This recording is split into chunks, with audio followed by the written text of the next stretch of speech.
तो वैशेषिक दर्शन में गणितीय भौतिकी की एक झांकी, a glimpse of mathematical physics in Vaisheshika दर्शन और वैदिक फिजिक्स, ऐसा करके हमने लेक्चर 9 का आयोजन किया था।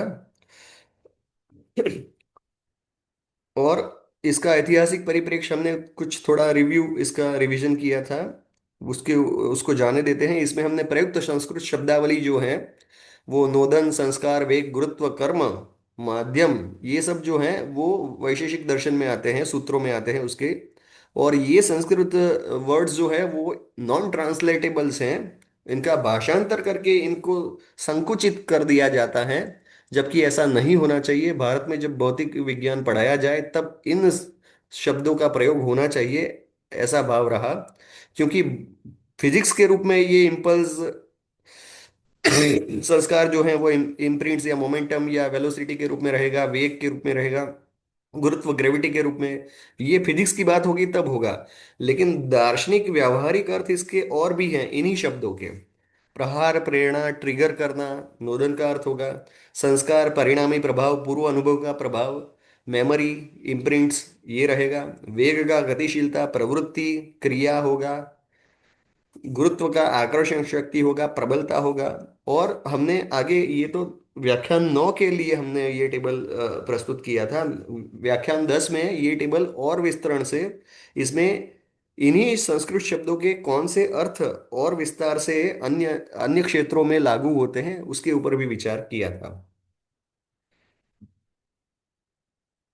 इसमें हमने तीर की उड़ान का एक अद्भुत दृष्टांत देखा। 5 1 17 इस वैदिक वैशेषिक दर्शन के सूत्र के आधार पर, जिसमें धनुर्धर द्वारा प्रत्यंचा खींचना, प्रारंभिक क्रिया at time T equal to 0, potential energy. तो इसको मैथमेटिकल फिजिक्स के रूप में, मैथमेटिक्स और फिजिक्स दोनों कम्युनिटी, दोनों के जो हमारे जो सदस्य थे दोनों ग्रुप के, उन दोनों को इसमें हमने रखा था। दोनों के लिए एक कॉमन ये रखा गया था।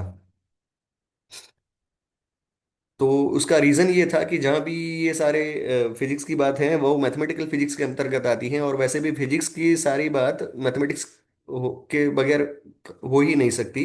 क्योंकि उसको मैथमेटिकल मॉडलिंग के द्वारा ही आगे बढ़ाया जाता है, कोई भी फिजिक्स की घटना या जो फेनोमेना है उनको। तो धनुर्धर द्वारा प्रत्यंचा खींचना, पोटेंशियल एनर्जी का संचय, प्रत्यंचा की स्थिति स्थापकता, इलास्टिसिटी, वह उसका स्थिति स्थापकता रूप संस्कार है। प्रत्यंचा छोड़ना, उससे इम्पल्स उत्पन्न होता है, उसके गणितीय समीकरण, इन सब के ऊपर विचार किया गया था।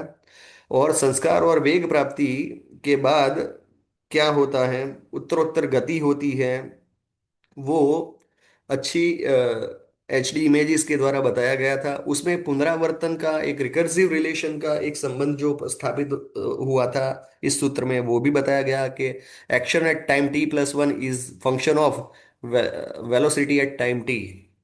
तो ये भी बताया गया कि वर्तमान क्रिया पूर्व वेग का फल है, यह एक सीरीज सीक्वेंस बनाती है, प्रत्येक क्षण की गति पिछली गति पर निर्भर करती है। और बाद में इसी पुनरावर्ती संबंध को मनुष्य के कर्मों के साथ भी जोड़ जोड़कर भी देखा गया। 5.1.17, ये 5.1.17 सूत्र के बाद 5.1.18 सूत्र जो है, गुरुत्वाकर्षण और पतन के रूप में, संस्कार अभावे गुरुत्वात् पतनम, ये बहुत अद्भुत सूत्र प्राप्त हुआ, जिसमें एड रैग और ग्रेविटी दोनों को कंसीडर करके ये दो प्रमुख बल हैं, उनका विचार करके आगे बढ़ सकते हैं हम, अगर फिजिक्स के ऊपर विचार करें तो। तीर का कुल बल जो है वो क्षैतिज संस्कार बल, मतलब उसका जो हॉरिजॉन्टल कंपोनेंट है उसकी वेलोसिटी का, और लंबवत गुरुत्व बल उसका जो वर्टिकल कंपोनेंट है उसकी वेलोसिटी का, उसके ऊपर गुरुत्व बल पृथ्वी का कार्य करता है लंबवत, और हॉरिजॉन्टल जो है वो उसका जो कंपोनेंट उसके ऊपर एड ड्रैग आदि जो है वो काम करते हैं। तो उसके दोनों के कारण ये क्षैतिज संस्कार बल घटता जाता रहा है, जबकि उसके ऊपर जो गुरुत्व बल लंबवत लग रहा था, ग्रेविटेशनल फोर्स डाउनवर्ड डायरेक्शन में, वो कांस्टेंट रहता है। तो उसके कारण फिर वो धीरे धीरे उसकी गति खत्म हो जाती है, समाप्त हो जाती है। प्रोजेक्टाइल मोशन की बात इसमें आती थी, हॉरिजॉन्टल, जिस पर हमने हॉरिजॉन्टल कंपोनेंट, वर्टिकल कंपोनेंट के रूप में, और बाद में उसका संस्कार शून्य हो जाता है। वेग या मोमेंटम रूप जो संस्कार है वह, उसका गणितीय निरूपण के ऊपर भी हमने विचार किया था। पतन क्यों अनिवार्य है वो बात हुई थी। दार्शनिक और व्यावहारिक अनुप्रयोग की बात यदि हम करें तो वैशेषिक सूत्र का कर्म विश्लेषण ये रहा कि उसमें उस सूत्र के एक ही सूत्र 5 1 17 सूत्र के आधार पर प्रथम कर्म प्रारंभिक क्रिया पूर्व कर्मों का संचित प्रभाव उसके द्वारा संस्कार रूपी वेग वेग उस कौन से माध्यम में है, एयर ड्रैग आदि माध्यमों के द्वारा और गुरुत्व के द्वारा उसका पतन। इसी के ऊपर हमने फिर भगवत गीता के अध्याय 3 के 36वें श्लोक को जोड़कर बताया था कि पूर्व संस्कारों के कारण ही और अभी के पूर्व में किए गए कर्मों के संस्कारों के कारण ही इस जन्म के और पूर्व जन्म के संस्कारों के कारण ही अथ केन प्रयुक्तोऽयं पापम चरति पुरुषः, किससे प्रेरित होकर मनुष्य न चाहते हुए भी पाप करता है। तो अच्छे कर्म करने में पुण्य कर्म करने में भी और पाप कर्म करने में दोनों में पूर्व संस्कार चाहे इस जन्म के हो और पूर्व जन्म के हो वही कारणभूत होते हैं। अर्जुन के इस प्रश्न के उत्तर में परोक्ष रूप से यही बात सिद्ध होती है। और गीता अध्याय 2 62 63 श्लोक में संगात संजायते कामः कामात् क्रोधो विजायते क्रोधात् भवति सम्मोहः सम्मोहात् स्मृति विभ्रमः स्मृति भ्रंशात् बुद्धिनाशो बुद्धिनाशात् प्रणश्यति। यहाँ पर भी एक क्रम बताया गया है। ये जो क्रमिक श्रृंखला है पतन की क्रिया संस्कार अभावे गुरुत्वात् पतनम, इस वैशेषिक दर्शन के सूत्र को इस गीता के श्लोक के साथ जोड़कर भी हमने विचार किया था। जो 16 संस्कार है सनातन वैदिक आर्य हिंदू धर्म की परंपरा में, उसमें भी हमने उन संस्कारों की प्राप्ति न होने पर व्यक्ति का पतन संस्कारों के अभाव में कैसे होता है, दोषों के मार्जन और सद्गुणों के विकास के लिए कैसे वे संस्कार व्याख्यायित किए गए हैं गर्भाधान से अंत्येष्टि तक, उसका विचार किया था संक्षिप्त में। आयुर्वेद में और धातु शास्त्र में भी संस्कारों का महत्व बताया गया है। वहां पर संस्कार जो होता है वो उसके वनस्पति या धातु के जो अनचाहे गुण हैं या फिर जो गुण हम नहीं चाहते हैं या फिर जो हानिकारक गुण हैं उनको दूर करना और उनके जो अच्छे गुण हैं जिनका हम उपयोग करना चाहते हैं सद्गुण हैं उनको वृद्धि करना उनको प्रकट करना। आयुर्वेद और धातु शास्त्र में संस्कार की प्रक्रिया इस रूप में बताई गई है। सामाजिक विश्लेषण भी हमने किया था इसका। और महत्वपूर्ण बिंदु इसमें जो थे वो न्यूटन्स लॉ की स्पष्ट झलक वैशेषिक दर्शन में करीब 23 सदियों पूर्व, प्रोजेक्टाइल मोशन की संपूर्ण व्याख्या, वेक्टर एडिशन की अवधारणा, एनर्जी कंजर्वेशन के सिद्धांत, इन सूत्रों के द्वारा केवल दो ही वैशेषिक सूत्र के द्वारा ये सारे होते हैं वो चर्चा हमने की गई थी। और मल्टीडिसिप्लिनरी एप्लीकेशंस इसकी फिजिक्स में मॉडर्न फिजिक्स को यदि इन सूत्रों के द्वारा, क्योंकि ये सूत्र एक ही है मतलब एक दो सूत्र ही है, सूत्र वही के वही होंगे और उनके अनेक क्षेत्रों में प्रयोग के विषय में हमने विचार किया था। भौतिकी के क्षेत्र में, फिजिक्स के क्षेत्र में, मैथमेटिक्स के क्षेत्र में, बौद्धिक विज्ञान के क्षेत्र में classical mechanics, projectile motion, conservation of laws, vector analysis. Mathematics में भी वो वेक्टर एनालिसिस आएगा क्योंकि वो मैथमेटिकल फिजिक्स ही है। Recursive relations, series and sequences, differential equations और वेक्टर कैलकुलस गणित में। मनोविज्ञान में behavioural patterns, habit formation, neural plasticity, past experiences का प्रभाव, ये मनोविज्ञान न्यूरोसाइंस के रूप में यहाँ पर उसकी एप्लीकेशन इन्हीं सूत्रों की 5 1 16 और 17 सूत्र की एप्लीकेशंस ये सभी क्षेत्रों में एक साथ लगाई जा सकती है।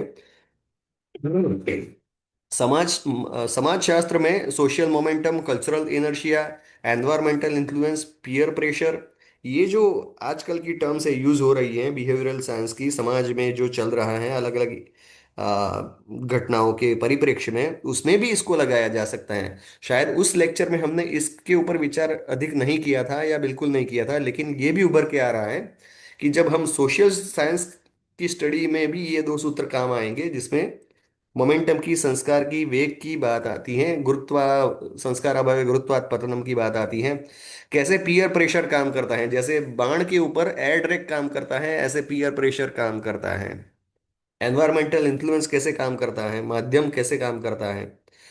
आपराधिक विज्ञान एक पर्टिकुलर देख ले हम तो क्रिमिनल्स की माइंडसेट और उनके प्रिडिक्टिव एनालिसिस में, तो इसमें मशीन लर्निंग के द्वारा predictive policing AIML applications, behavioural profiling के लिए भी ये सूत्रों का उपयोग करके हम अच्छा अल्गोरिदम बना सकते हैं या उसकी एप्लीकेशन बना सकते हैं। कि क्रिमिनल पैटर्न एनालिसिस के रूप में ये उनको भी अनुकूल, मतलब जिन वातावरण में, जिन परिस्थितियों में उन्होंने कुछ क्राइम किया था, अगर वही परिस्थितियां पुनः उत्पन्न हो गई तो संभावना बढ़ जाती है कि वे वही क्राइम रिपीट करेंगे। तो ऐसे कम से कम एक, दो, तीन, चार, पांच, पांच फील्ड, अलग अलग फील्ड में इन्हीं दो सूत्रों की एप्लीकेशंस का विचार हम प्रपोज करते हैं इसके साथ। तो मल्टी डिसिप्लिनरी एप्लीकेशंस, जो भारतीय ज्ञान, न केवल भारतीय ज्ञान परंपरा जो एनईपी 2020 में इंट्रोड्यूस हुई है उसका, लेकिन याद करें अगर हम, तो एनईपी 2020 के डॉक्यूमेंट में मल्टी डिसिप्लिनरी स्टडीज या मल्टी डिसिप्लिनरी रिसर्च, तो मल्टी डिसिप्लिनरी वर्ड लगभग 60 से अधिक बार एनईपी 2020 के डॉक्यूमेंट में आता है। तो अगर हम ये लगा पाए इस रूप में उसको शेप दे पाए, आकार दे पाए, और इसको अप्लाई कर पाए, आकार दे पाए, तो ये तो रियल में एक ही अद्भुत हो गया, घटना बनेगी कि भारतीय ज्ञान परंपरा ही ये है कि जो एक साथ ये कर सकती हैं, पॉलिसी को इम्प्लीमेंटेशन में इतनी सहायक हो सकती हैं। और इसमें देखें आपराधिक विज्ञान में तो अपराधी का पूर्व व्यवहार, जो संस्कार हैं, प्लस वर्तमान जो परिस्थिति उद्भव हुई है, यदि वो उसके अनुकूल हो या प्रतिकूल हो तो उसके हिसाब से अपराध की पुनरावृत्ति की उच्च या कम संभावना बनेगी। ये समीकरण बन गया उसका। शैक्षणिक महत्व के बारे में प्रस्तावित आईकेएस आधारित विधि, इसके ऊपर भी हमने विचार किया था कि वैशेषिक सूत्र, भौतिकी सिद्धांत, गणितीय समीकरण, व्यावहारिक अनुप्रयोग और दार्शनिक गहराई, तो ये सब के रूप में हम आईकेएस में के आधार पर एनईपी 2020 में जो मल्टी डिसिप्लिनरी स्टडीज के ऊपर, रिसर्च के ऊपर जोर दिया गया है, उसके आधार पर ये हम लगा सकते हैं, अप्लाई कर सकते हैं, यदि अनुकूल प्लेटफॉर्म और हमें सुविधाएं उपलब्ध हुई, और हम प्रयत्नशील हैं और करेंगे इसमें जितना भी संभव है हम सबके द्वारा। तो इसके लाभ क्या हैं यदि हम इस रूप में आईकेएस आधारित मल्टी डिसिप्लिनरी स्टडीज इन सारे विषयों के लेकर करें और कराएं, उसके ऊपर शोध करें और पढ़ाई कराएं, तो क्या होगा? एक साधे सब सदे वाला जो एक सूत्र है, एक सूत्र से बहुविषय ज्ञान हो जाएगा। हमारे दर्शन के सूत्र ऐसे ही है। और ये तो केवल दृष्टांत हैं। दर्शन शास्त्रों के अन्य सूत्र और अन्य इतिहास पुराण आदि ग्रंथों के सूत्र ऐसे हैं कि ये वो भी बहुत सारे डिसिप्लिन्स को टच करते हैं, कवर करते हैं, ऐसी क्षमता रखते हैं। रुचि की वृद्धि होगी, क्योंकि इतनी सारी एप्लीकेशंस होगी, तो एप्लीकेशंस हैं ही इसीलिए कि स्टूडेंट्स की उसमें इंटरेस्ट न बढ़े। स्टूडेंट का इंटरेस्ट नहीं बढ़ने का एक प्रमुख कारण है कि विषय जब पढ़ाए जाते हैं, कोई भी विषय पढ़ाए जाते हैं, उसमें उसकी रियल वर्ल्ड एप्लीकेशंस नहीं दिखती हैं उनको, वो कनेक्ट नहीं कर पाते हैं।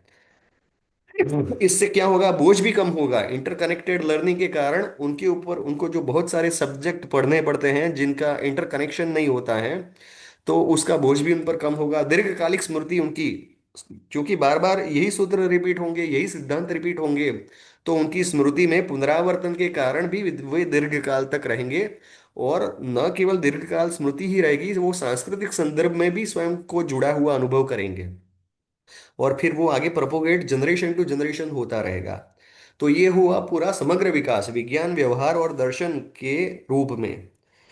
तो एनईपी 2020 के हिसाब से अगर अनुरूप है ये पूरा विषय, आईकेएस का एकीकरण, multi disciplinary education, value based learning, holistic development, तो इन सब के रूप में ये हमें काम आता है और उसका रिजल्ट मिलेगा।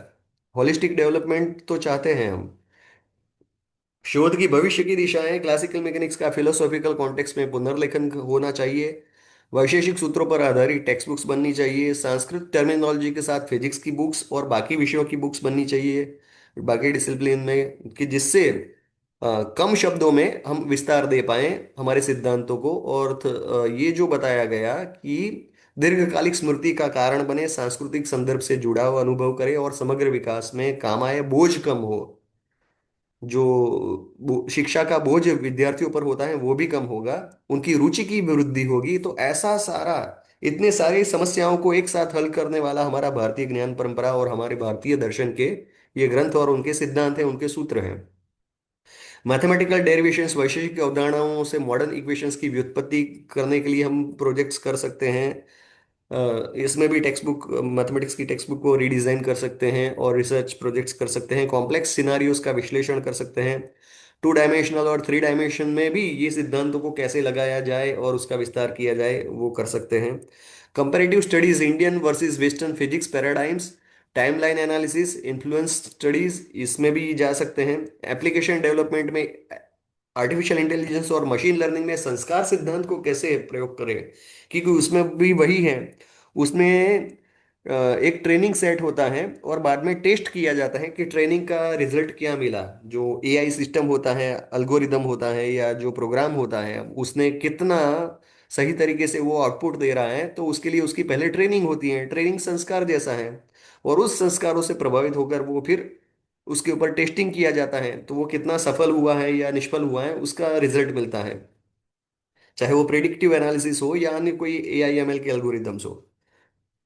बिहेवियरल साइंसेज में भी ये बहुत अच्छी एप्लीकेशंस, जैसे हमने चर्चा की संक्षिप्त में। सोशल साइंसेज में भी एजुकेशनल रिसोर्सेज जो हैं, IKS based physics curriculum, mathematics curriculum, psychology, neuroscience के curriculum, interactive learning modules, teacher training programs भी इसमें हमें करने पड़ेंगे। तो मुख्य निष्कर्ष जो है वो, वैशेषिक दर्शन केवल कोरे तर्क या ऑब्जर्वेशन पर आधारित नहीं है। आधुनिक विज्ञान की कसौटी पर भी उसके सूत्र, उसके सिद्धांत खरे उतरते हैं, और ये वैशेषिक दर्शन से लेकर बाकी सिद्धांत, बाकी दर्शनों के ऊपर भी हम आगे बढ़ा सकते हैं। ये केवल उसका एक एग्जाम्पल है, इलस्ट्रेशन है। त्रिस्तरीय पद्धति, दर्शन, प्रत्यक्ष व्यवहार, अनुभूति विज्ञान और श्रुति मतलब वेदादि शास्त्र, तो ये त्रिस्तरीय पद्धति है जो इन तीनों में सामंजस्य साध कर सिद्धांतों का प्रतिपादन करती है। बिना कैलकुलस के भी गहन गणितीय भौतिकीय सिद्धांतों का विश्लेषण, यूनिवर्सल लॉज की खोज। तो यूनिवर्सल लॉज अगर ये सब जगह लागू होते हैं, सार्वत्रिक हैं, युग युगांतर तक इनका प्रभाव है, तो ये यूनिवर्सल लॉज के रूप में क्यों व्याख्यायित नहीं किए जाने चाहिए और उस पर खोज क्यों नहीं होनी चाहिए इनको प्रतिपादित करने में कि ये यूनिवर्सल लॉज है। आगे मैं इलास्टिसिटी, जो स्थिति स्थापकता है, उसको प्रस्तुत करूंगा कि कैसे वो यूनिवर्सल लॉ है दर्शन शास्त्रों के अनुसार। शैक्षणिक दृष्टि से एकीकृत ज्ञान प्रणाली, इंटीग्रेटेड इंडियन नॉलेज सिस्टम्स के हिसाब से थियोरी, प्रैक्टिस और फिलोसॉफी का समन्वय, स्टूडेंट एंगेजमेंट में वृद्धि होगी, डीप लर्निंग की संभावना बढ़ेगी। सांस्कृतिक दृष्टि से भारतीय ज्ञान परंपरा की श्रेष्ठता का प्रमाण होगा ये। आत्मविश्वास और कल्चरल प्राइड डेफिनेटली होना चाहिए। रिक्लेम हमारा साइंटिफिक और कल्चरल हेरिटेज, उसकी भी वृत्ति बढ़नी चाहिए विद्यार्थियों और शिक्षकों में। डीकोलोनाइजेशन ऑफ एजुकेशन भी होना चाहिए। इंडिजिनियस नॉलेज का पुनरुत्थान होना चाहिए। व्यवहारिक दृष्टि से जीवन के हर क्षेत्र में एप्लीकेबल ये होगा। डिसीजन मेकिंग में सहायक होगा, कैरेक्टर बिल्डिंग में सहायक होगा। कैरेक्टर बिल्डिंग एक ऐसा विषय है कि जो अछूता है पाश्चात्य शिक्षा व्यवस्था में, जबकि भारतीय शिक्षा व्यवस्था में गुरुकुल सिस्टम कहें या फिर भारतीय सांस्कृतिक शिक्षा व्यवस्था जो थी, परिवार समाज से लेकर संबंध थी, कर विचार करें हम, तो उसमें कैरेक्टर बिल्डिंग बहुत महत्वपूर्ण था। और हमारे इतिहास पुराण आदि ग्रंथों में उन्हीं कैरेक्टर्स का दृष्टांत दिया गया है, चाहे वे राजर्षि हो या ब्रह्मर्षि हो, महर्षि हो, कि जिनके द्वारा कैरेक्टर बिल्डिंग होना था। तो कैरेक्टर बिल्डिंग कर सकते थे ऐसे पात्र, ऐसे सिद्धांत, ऐसी घटनाओं को ही इतिहास ग्रंथों में, 18 पुराण आदि में, महाभारत रामायण आदि में स्थान दिया गया है। सब किसी का थोड़ी इतिहास बनता है। बिहेवियरल मॉडिफिकेशन कैसे हो व्यावहारिक दृष्टि से, अनुसंधान समुदाय के लिए सुझाव। तत्काल आवश्यकताएं हैं कि डॉक्यूमेंटेशन को हम संस्कृत ग्रंथों का वैज्ञानिक दृष्टिकोण से अध्ययन हो, उस पर शोध हो और उसका डॉक्यूमेंटेशन हो। ट्रांसलेशन, जो नॉन ट्रांसलेटेबल्स हैं, उसका उचित उचित कॉन्टेक्चुअल अनुवाद हो, और कौन कौन से क्षेत्र में उसका प्रयोग है उसकी हम डिक्शनरी बना सकते हैं, उसकी बहुत आवश्यकता है। और उन शब्दों का उनके मूल स्वरूप में ही उपयोग हो। भले ही हम अंग्रेजी में प्रयोग करें, तो अंग्रेजी में भी कर्म को कर्म ही कहा जाता है, धर्म को रिलीजन नहीं, धर्म ही कहा जाना चाहिए। ऐसे ही कुलाचार को कुलाचार ही, कल्चर नहीं कहा जाना चाहिए। और उसके कारणों के साथ ये डिक्शनरी, शब्दकोश भी बनने चाहिए। इनका वैलिडेशन की भी आवश्यकता है कि आधुनिक वैज्ञानिक उपकरणों और पद्धतियों से प्राचीन सिद्धांतों का सत्यापन भी हमें करना होगा और प्रस्तुत करना होगा। हमारे समाज के सामने, वैश्विक समुदाय के सामने इंटीग्रेशन मॉडर्न करिकुलम के साथ आईकेएस का तभी वास्तविक रूप में हो पाएगा। दीर्घकालिक लक्ष्य जो है वो research papers national international journals में हम प्रकाशित करें, कॉन्फ्रेंस आईकेएस फिजिक्स और आईकेएस मैथमेटिक्स आदि के ऊपर विशेष सिंपोजियम्स आदि हो, कोलैबोरेशंस तो भारतीय और अंतर्राष्ट्रीय संस्थानों के बीच हो, और इस रूप में रिजल्ट्स मिले, आउटकम्स मिले, उस तरह के कोलैबोरेशंस हो, न कि केवल खाना पूर्ति के लिए। पॉलिसी मेकिंग तो शिक्षा नीति में आईकेएस की मजबूत उपस्थिति के लिए जो पॉलिसीज बनी है उसका इम्प्लीमेंटेशन हम कर पाए, करवा पाए। तो सूत्र शैली की महत्ता यह है कि गागर में सागर हमें प्राप्त होगा, बहुत कम शब्दों में बहुत बड़े सिद्धांत प्राप्त होंगे जो मल्टी डिसिप्लिनरी स्टडीज के लिए काम आएंगे। उनकी बहुस्तरीय व्याख्या संभव होगी, काल निरपेक्ष प्रासंगिकता और सार्वभौमिक अनुप्रयोज्यता हमें प्राप्त होंगी। जैसे संस्कार अभावे गुरुत्वात् पतनम, ये केवल चार शब्द, तीन शब्द ही हैं, चार भी नहीं है ऐसे देखे तो। संस्कार अभावे, संस्कार अभावे गुरुत्वात् पतनम, चार शब्द मान ले, संस्कार अभावे। तो physics, mathematics, philosophy, psychology, sociology, ethics, culture, history, संपूर्ण जीवन दर्शन के लिए हम इसको प्रयोग कर सकते हैं। तो ये क्या दिखाता है, न केवल दार्शनिक बल्कि गहन वैज्ञानिक, न केवल सैद्धांतिक बल्कि अत्यंत व्यावहारिक, न केवल प्राचीन बल्कि शाश्वत प्रासंगिक, न केवल भारतीय बल्कि सार्वभौमिक सिद्धांतों का प्रतिपादन हमारे दर्शन शास्त्र करते हैं। ये एक सूत्र के द्वारा हम इतना क्लेम कर रहे हैं। अनुसंधान समुदाय से आह्वान है कि इस अमूल्य विरासत का गहन अध्ययन करे, आधुनिक विज्ञान के साथ समन्वय स्थापित करे, आने वाली पीढ़ियों को सुसंस्कृत और वैज्ञानिक बनाए, भारत को पुनः विश्व गुरु बनाने में योगदान तभी हम दे पाएंगे। इसके बाद अगर हम देखें तो लेक्चर 10 के विषय में है। आज समय की अवधि बढ़ गई है तो हम लेक्चर 10 को आगे लेंगे। लेक्चर 10 का जो सारांश है वो भी इसी श्रृंखला में हमने बनाया है। उसमें वेग संस्कार के तीन स्वरूप जो प्रशस्त आचार्य प्रशस्त और अन्नम भट्ट जी के अनुसार हैं कि वेग संस्कारास्त्रिविधा, वेगो भावना स्थिति स्थापकश्चेति, इस सूत्र के, एक ही सूत्र के आधार पर ये हमने पूरा विश्लेषण किया था। और इसमें बहुत अच्छा विषय है उसका। अगर निष्कर्ष देखें तो उसकी वैज्ञानिक प्रासंगिकता, तो अनुसंधान के लिए महत्वपूर्ण निष्कर्ष ही देख लेते हैं, उसको डिटेल में नहीं जाएंगे उसमें। बहुविषयक दृष्टिकोण, एक ही सूत्र से मल्टीपल फील्ड्स की समझ, भौतिकी, गणितीय, मनोविज्ञान और धर्मशास्त्र का समन्वय, एक सादे सब सदे का सिद्धांत, गागर में सागर का सिद्धांत। शैक्षणिक लाभ क्या, तो विद्यार्थियों पर शिक्षा का बोझ कम, एक सूत्र के बारंबार अभ्यास से गहन समझ, प्राचीन और आधुनिक विज्ञान का सेतु बन सकते हैं ये सूत्र। और मॉलिक्यूलर, सेल्यूलर, एटॉमिक और क्वांटम लेवल पर लागू होता है संस्कार। ये संस्कार का स्वरूप जो है, संस्कार त्रिविधा, वेगो भावना स्थिति स्थापकश्चेति, ये सूत्र के रूप में हमने ऐसा देखा था। क्लासिकल मैकेनिक्स मैकेनिक्स से लेकर साइकोलॉजिकल होम्योस्टेसिस तक ये कैसे काम करता है। अवलोकन आधारित ऑब्जर्वेशन बेस्ड वैज्ञानिक पद्धति जो है इन सूत्रों में वो अद्भुत है, दृष्टा के रूप में इस ज्ञान विज्ञान की समझ लेना और बाद में उसको अप्लाई करना आवश्यकता के अनुसार। तो निष्कर्ष, हमारा जो व्याख्यान 10 था उसका, उसको और डिटेल में हम अगले भाग में लेंगे, क्योंकि और उसका एक सारांश दे पाए हैं। निष्कर्ष 10 का ये था, ये शॉर्ट में देख ले तो यह व्याख्यान प्रदर्शित करता है कि 10 वाला लेक्चर 10 की भारतीय वैदिक ज्ञान परंपरा केवल दार्शनिक नहीं बल्कि गहन वैज्ञानिक आधार लिए हुए है। वैशेषिक दर्शन के संस्कार सिद्धांत आधुनिक विज्ञान की विविध शाखाओं, भौतिकी, न्यूरोसाइंस, मनोविज्ञान को समझने का एक व्यापक फ्रेमवर्क प्रदान करते हैं। यह अनुसंधान समुदाय के लिए भारतीय ज्ञान परंपरा और आधुनिक विज्ञान के बीच सेतु निर्माण का महत्वपूर्ण कार्य ये एक सूत्र भी कर सकता है। संस्कार अभावे गुरुत्वात् पतनम, इसके ऊपर एक व्याख्यान मान लिया जाए तो दूसरा इसके ऊपर कि संस्कार के तीन प्रकार हैं, वेग, भावना और स्थिति स्थापकता। और उसको भी व्याख्यान 10 में हम पूरी तरह तरह से नहीं कर पाए हैं। इसके लिए भी एक व्याख्यान आगे आएगा कि कैसे खास करके स्थिति स्थापकता को लेकर, और कि कैसे उसका सिद्धांत मल्टी डिसिप्लिनरी स्टडीज में जा सकता है, और स्थिति स्थापकता का सिद्धांत संस्कार के रूप में कैसे सार्वत्रिक सिद्धांत यूनिवर्सल लॉ के रूप में हमें विचार उसके ऊपर करना चाहिए, उसको देना चाहिए। और इस YouTube चैनल पर पूर्व के 1 से 9 भाग और ये 10वां भाग भी उपलब्ध है। तो इसको हमें इसके ऊपर विचार करना चाहिए। आप लोग अवश्य ही समय जब भी अनुकूलता हो 1 से 10 भाग देखिएगा। और इसी के साथ ये संक्षिप्त में हम इतना संक्षिप्त करते हुए करीब 1 घंटे से अधिक समय हुआ है, हम इसको अभी पूर्ण करते हैं और चर्चा विमर्श के लिए इसको खोलते हैं।